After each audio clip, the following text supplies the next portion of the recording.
The laughter was quiet, controlled, and unanimous. It came from the other side of the table where 5 white curators sat beneath framed posters announcing the city remembers an American century, coffee cups, laptops, credentials stacked like armor. Elias Turner stood alone near the door, hands clasped behind his back the way he'd been trained. Museum guard posture, invisible posture. He was black, 52, wearing the same Navy uniform he'd worn for 13 years at the Harrington Museum of History. To visitors, he was part of the building, like the marble floors or the velvet ropes. Necessary, silent, easily ignored. I just think there's a problem with the exhibit, Elias said evenly. One of the curators smiled. A problem? Yes, Elias replied. What's missing? That did it. A few chuckles. Someone leaned back in their chair. Another curator exchanged a look that said, this should be quick. Elias, the head curator said, folding her hands, we've spent 3 years on this exhibit. It's been peer-reviewed, fact-checked, vetted by scholars. Elias nodded. I know. Then you understand why we don't usually take curatorial feedback from security, she added gently. Security. That word always landed last. Elias didn't argue the title, he never did.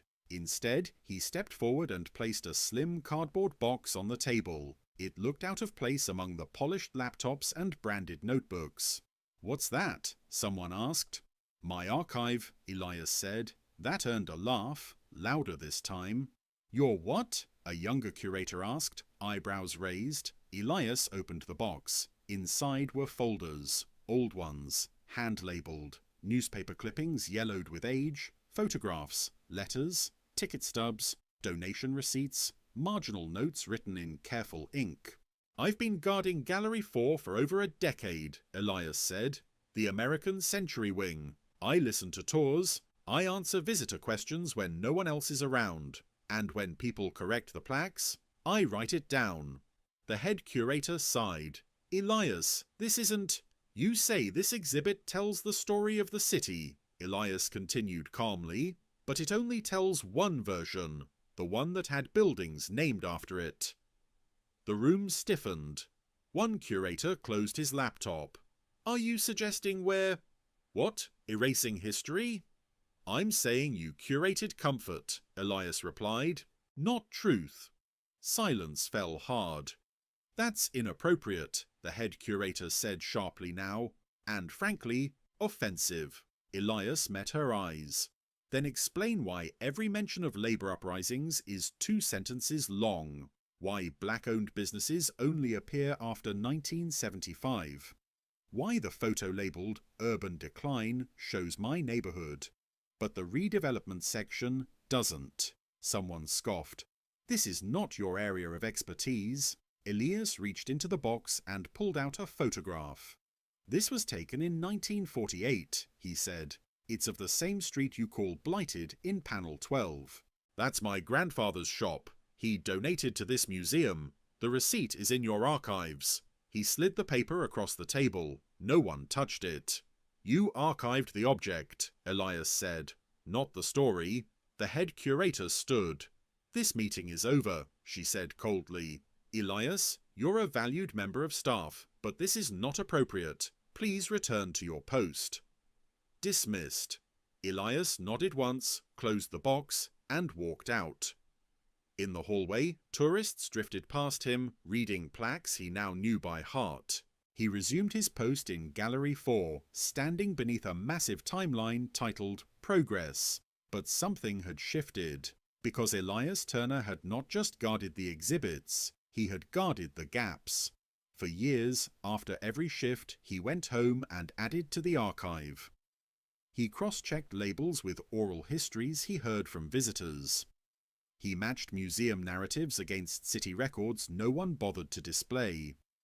He noticed which donors got full paragraphs and which communities were reduced to footnotes or erased entirely. He knew the conflicts, the omissions, the quiet rewrites. And now, with the museum's biggest exhibit opening in 6 weeks, Elias understood something clearly. They didn't dismiss him because he was wrong. They dismissed him because if his archive surfaced, it would force them to confront a harder truth. That the exhibit they were celebrating wasn't incomplete by accident. It was incomplete by design. And once Elias decided to share what he'd been quietly collecting for over a decade, the museum would no longer be able to control the story it told. Not to the public, not to itself, not anymore. The dismissal didn't stay inside the meeting room. It followed Elias down the corridor into Gallery 4, into the way the curators suddenly avoided his eyes. Word moved fast in museums, quietly, efficiently, and always upward. By the end of the day, Elias could feel the shift in the air. Not anger, something worse, containment. His supervisor stopped by just before closing, a white man in a blazer that tried too hard to look casual. "Elias," he said, lowering his voice, "I heard there was a misunderstanding." Elias kept his eyes on the exhibit floor. "I spoke clearly." The supervisor nodded. "Right. Well, for now, we need you to stick strictly to security duties. No engaging visitors beyond basic directions, no commentary." Elias turned slowly. "That's always been the rule." "Yes," the supervisor said, "but now it's enforced." That night, Elias went home and opened the archive again, not to add anything, to decide. The box sat on his kitchen table, lid off, folders spread like a timeline no one had approved. 13 years of listening, writing, checking, waiting. He had never planned to use it this way. The archive had started as protection, against forgetting, against gaslighting, against the feeling that history was slipping past him while he stood still. Now it felt like leverage. The next morning, Gallery 4 filled early. A group of donors arrived, white, well-dressed, laughing too loudly. Elias stood at his post as usual. One woman gestured at the exhibit. "It's amazing how far the city's come," she said. "Hard to believe what it used to be." Elias said nothing. A young black couple lingered near the labor section. The man frowned at a panel. "They skipped the strikes," he said quietly. "My grandma used to talk about those." Elias felt the old instinct rise, to answer, to contextualize, to fill the gap. He stayed silent. That silence hurt more than being dismissed. During his lunch break, Elias sat in the security office scrolling his phone. A headline caught his eye. "Museum's flagship exhibit faces criticism over representation." He clicked. A local culture blog had published a short piece questioning the exhibit's omissions. Nothing explosive, just enough to make the museum nervous. The article quoted a graduate student, a community activist, and, briefly, a former archivist who said, "The materials exist, they just aren't displayed." Elias's heart beat faster. Someone else had noticed. That afternoon, a white curator approached him on the floor, not the head curator, but one of the quieter ones. Younger, less polished. "Elias," she said, hesitating, "about what you showed us. Do you really have documentation for all of that?" Elias studied her face. He had learned to read sincerity carefully. "Yes," he said. She swallowed. Would you show me?" Before he could answer, another curator appeared behind her. "We're not discussing that," the man said sharply. "This is not appropriate." The younger curator stepped back, flushed. Elias said nothing. But that night, he emailed the culture blogger, not from his work account, from a new address. The subject line was simple: "You're right, and I can prove it." He didn't attach anything. He didn't explain who he was. He just waited. The reply came an hour later. "I've been looking for this. Who are you?" Elias stared at the screen for a long time. Then he typed, "A guard, and the person who's been watching your exhibit tell the wrong story for over a decade." The next day, museum administration called an emergency meeting. Not with Elias. About him, security reports, professional boundaries, chain of authority. The phrase risk exposure came up more than once. By the end of the week, Elias's schedule was changed. Fewer hours, less visibility, a subtle punishment designed to make a point without leaving fingerprints. They thought pressure would make him quiet. They didn't understand something fundamental. Elias Turner had spent his entire career standing still while history moved around him. Pressure was familiar. What they hadn't counted on was this. The archive was no longer just his. And once a museum loses control of who holds history, it loses control of the narrative itself. The exhibit opening was 4 weeks away. The clock had started ticking. And this time it wasn't counting down to a celebration. It was counting down to a reckoning. The first article dropped on a Tuesday morning. Not a headline piece, not a scandal, a careful investigation. The culture blogger published scanned images of documents, old donation receipts, photographs pulled from museum storage, catalogue numbers that matched items displayed without context. The article didn't accuse, it asked questions. Why were entire neighbourhoods present in the archive but absent from the walls? Why were black donors acknowledged in storage but invisible in exhibition text? Why did the labour movements that shaped the city appear only as footnotes, if at all? The article ended with one line. Sources inside the museum confirm these omissions were known. That was enough. By noon, the museum's inbox was flooded. By evening, local radio was discussing it. By night, donors were calling, not to protest, but to ask if their names were about to appear in the wrong kind of story. Inside the museum, panic moved faster than truth. Curators huddled behind glass doors. Emails marked urgent flew back and forth. The head curator demanded to know who had leaked materials. Security footage was reviewed, not for theft, but for patterns of proximity. Elias kept standing at his post. Visitors had changed. People leaned closer to plaques now, read longer, took photos, whispered. Some glanced at Elias, curious, like they were trying to decide whether he was part of the building or part of the story. A white family stopped near the redevelopment section. "Did they really leave all that out?" the father asked. "I saw it online," the mother replied. "Apparently there's more in storage." Elias said nothing, but his silence was no longer empty. The museum released a statement by midweek. "We are committed to inclusive storytelling and are reviewing curatorial decisions." It was signed by no one.